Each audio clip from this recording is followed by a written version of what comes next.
اللهم بارك على محمد وعلى آل محمد كما باركت على إبراهيم وعلى آل إبراهيم إنك حميد مجيد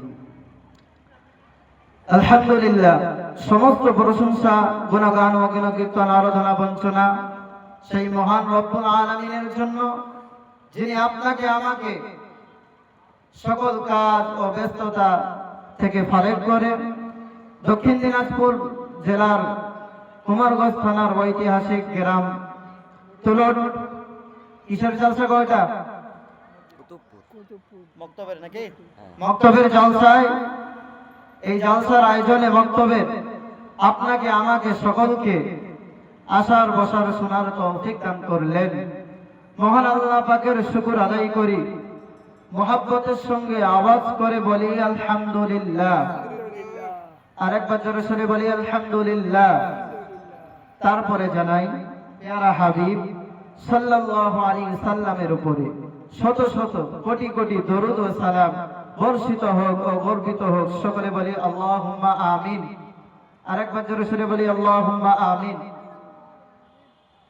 আমি আপনাদের সামনে একটি আয়াত ও হাদিস পাঠ করেছি পবিত্র কালামুল্লাহ শরীফ থেকে। দয়ার নবী মায়ার নবী সাল্লাল্লাহু আলাইহি সাল্লাম তিনি বলেছেন, কি বলেছেন?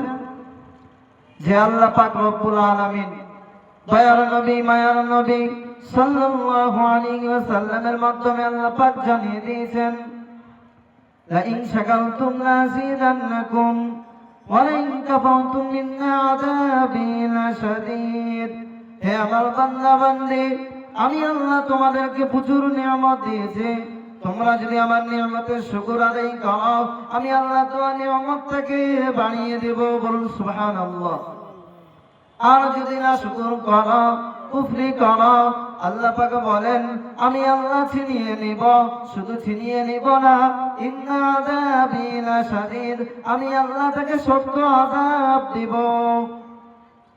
আল্লাহ পাক রব্বুল আলামিন শক্ত আযাব দিয়ে দিবে আমাদেরকে। আল্লাহ পাক আমাদেরকে কত সুন্দর নিয়ামত দিয়েছে। এ ভাইয়েরা বোনেরা, আমি আপনাদেরকে বলবো, অনেক মানুষকে দেখতে পাওয়া যায় না, জানি না, রাস্তাঘাটে চলতে ফিরতে তার হাত আছে, পা আছে, সবকিছু ভালো আছে, কিন্তু ব্রেনটা নেই বলে সে পাগলের মতো ঘুরে বেড়ায়। বেড়ায় না ঘুরে বেড়ায়। কিন্তু আল্লাহ পাক আপনাকে আমাকে সুন্দর নিয়ামত, দুটো চোখ দিয়েছে, হাত দিয়েছে, পা দিয়েছে, ব্রেন বিবেক দিয়েছে, কিন্তু আজকে আমরা তারপরও আল্লাহ পাকের শুকর আদায় করি না। এ আমার ভাইয়েরা, বিশ্ব নবী সাল্লাল্লাহু আলাইহি সাল্লামের আগে অনেক নবী এসেছিল, অনেক আপনার আম্বিয়ায়ে গণরা এসেছিল। ঈসা নবী আলাইহিস সালাতু ওয়াস সালামের জামানায় একজন অন্ধ ব্যক্তি, তিনি রাস্তা দিয়ে হেঁটে হেঁটে হেঁটে হেঁটে চলে যাচ্ছে। অন্ধ ব্যক্তি তিনি বলতে লাগলো মাবুদের কাছে, মাবুদ। অন্ধ ব্যক্তি মরুভূমি জায়গা দিয়ে, রাস্তা দিয়ে, মরুভূমি জঙ্গলময় দিয়ে হেঁটে হেঁটে চলে যাচ্ছে। আপনার গাছতলায় বসে ওই অন্ধ ব্যক্তি কাঁদতে লাগলেন মাবুদের কাছে, মাওলা, পৃথিবীতে নাকি আসমান আছে, জমিন আছে, সূর্য আছে, সবকিছু নাকি দেখতে পাওয়া যায়। মাবুদ, যদি মাওলা তুমি আমার দুটো চোখ মাওলা আমার দেখার সুযোগ করে দাও, আমি আল্লাহ, ওগো আল্লাহ, আমার জীবনটা তোমার রাহে দিয়ে দিব। বলুন সুবহানাল্লাহ। সে ব্যক্তি কাঁদতে লাগলো। তিনি নামাজ আদায় করার পরে 2 রাকাত নফল আল্লাহর কাছে কাঁদতে লাগলো। আল্লাহ পাক রব্বুল আলামিন ঈসা নবী আলাইহিস সালাতু ওয়াস সালামকে বললেন, ও ঈসা নবী, তুমি যাও, চলে যাও, ওই জঙ্গলময় রাস্তার মধ্যে আমার একজন বান্দা, তিনি সে কান্না করতেছে, তুমি চলে যাও। ঈসা নবী আলাইহিস সালাতু ওয়াস সালামকে আল্লাহ পাক 2টো মুজিজা দিয়েছিল।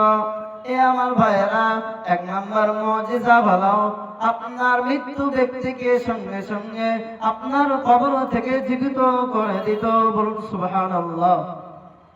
2 নাম্বার পুরস্কার দিয়েছিল, যদি কোনো অন্ধ ব্যক্তিকে চোখের মধ্যে যদি আপনার এভাবে হাত বুলিয়ে দেয়, ওই ব্যক্তি সঙ্গে সঙ্গে দেখতে পেয়ে যায়। বলুন সুবহানাল্লাহ।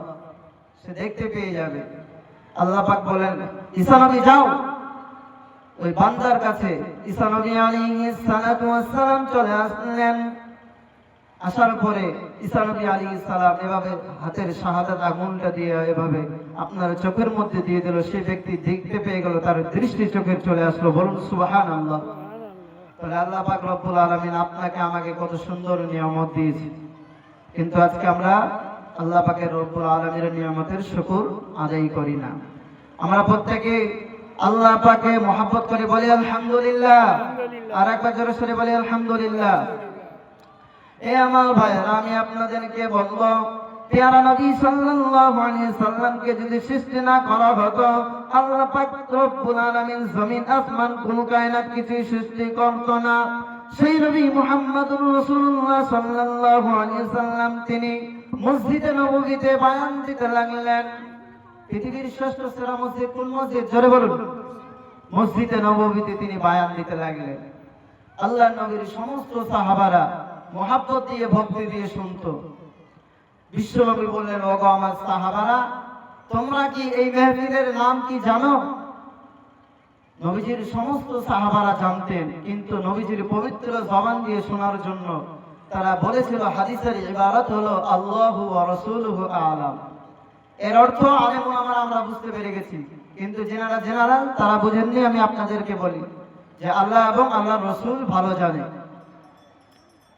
সাহাবারা বললেন, আল্লাহ এবং আল্লাহর রাসূল ভালো জানে। দয়ার নবী সাল্লাল্লাহু আলাইহি সাল্লাম তিনি জানিয়ে দিলেন, ওগো আমার সাহাবারা, যেই জায়গাতে আল্লাহ পাকের কথা আলোচনা করা হয়, যেই জায়গাতে আল্লাহ পাকের পবিত্রতা বর্ণনা করা হয়, ওই মাহফিলের নাম হলো জিকরুল্লাহর মাহফিল। আর এই জিকরুল্লাহর মাহফিলে যারাই আসবে বলবে, আল্লাহ পাক তাদের পিছনের সমস্ত গুনাহ মাফ করে দিবে। জোরে বলুন সুবহানাল্লাহ। একজন সাহাবা, বিখ্যাত সাহাবা হযরতে জাবের সাহাবী রাদিয়াল্লাহু তাআলা তিনি দাঁড়িয়ে গেছেন নবীজির সামনে। আপনার কথা বলার মতো কোনো ক্ষমতা নাই। আল্লাহর নবী দেখতে পেলেন, বলতে লাগলেন, ও সাহাবা জাবের, কি ব্যাপার, তুমি দাঁড়িয়ে গেছো, তোমার কি কোনো প্রশ্ন আছে নাকি? জাবের সাহাবী রাদিয়াল্লাহু তাআলা তিনি বলতে লাগলেন, ইয়া রাসূলুল্লাহ, হাবিবাল্লাহ, আপনি বললেন যেই জায়গাতে আল্লাহ পাকের কথা আলোচনা করা হয়, যেই জায়গাতে আল্লাহ পাকের পবিত্রতা বর্ণনা করা হয়, ওই মাহফিলের নাম হলো জিকরুল্লাহর মাহফিল। আর এই জিকরুল্লাহর মাহফিলে যারাই আসবে বলবে, আল্লাহ পাক রব্বুল আলামিন তাদের পিছনের সমস্ত গুনাহ maaf করে দিবে। হুজুর গো, ইয়া রাসূলুল্লাহ, হাবিবাল্লাহ, আমার একটা প্রশ্ন আছে। বলে, কি প্রশ্ন? প্রশ্ন করো। জাবের সাহাবী রাদিয়াল্লাহু তাআলা তিনি একটা প্রশ্ন করে দিলেন, হুজুর, ওয়া ইন জানা ওয়া ইন সারাকা ফিল মাজালিসি, যদি এই মাহফিলে কোনো জিনা করনেওয়ালা বা চুরি করনেওয়ালা আসে বসে, তবুও কি আল্লাহ পাক তাদের পিছনের গুনাহ maaf করে দিবে? দয়ার নবী, মায়ার নবী সাল্লাল্লাহু আলাইহি ওয়াসাল্লাম তিনি জানিয়ে দিলেন, ওগো আমার সাহাবারা, যারাই আল্লাহকে মেনে রাসূলকে ভালোবেসে এই জিকরুল্লাহর মাহফিলে আসবে বলবে, শেষ দোয়াটা করে যখন যাবে, অন্য হাদিসে আছে, কাওয়ালাদাত উম্মিহি, মায়ের পেট থেকে যেমন জন্মগ্রহণ করলে ওই বাচ্চার যেমন কোনো গুনাহ থাকে না, ওই বাচ্চাকে মাসুম বলা হয়, নিষ্পাপ। আপনি আমি যখন সকলে শেষ দোয়া করে যাব, এ আমার ভাইয়ের, আল্লাহ পাক রব্বুল আলামিন আপনাকে আমাকেও চাইলে সকলকে ওই মাসুম শিশুর নয় বানিয়ে দিবেন। একবার জোরে বলুন সুবহানাল্লাহ। তাহলে আমরা প্রত্যেকে শেষ দোয়া করে যাব ইনশাআল্লাহ। হাত তুলে বলুন ইনশাআল্লাহ। দয়ার নবী, মায়ার নবী সাল্লাল্লাহু আলাইহি সাল্লাম তিনি বললেন যে এই মাহফিলে যারাই আসবে বসবে, শেষ দোয়া করে যারাই যাবে, আল্লাহ পাক রব্বুল আলামিন তাদেরকে মাসুম বানিয়ে দিবে। কেন? কারণ আমরা যদি শেষ দোয়া না করি, আমাদের আগে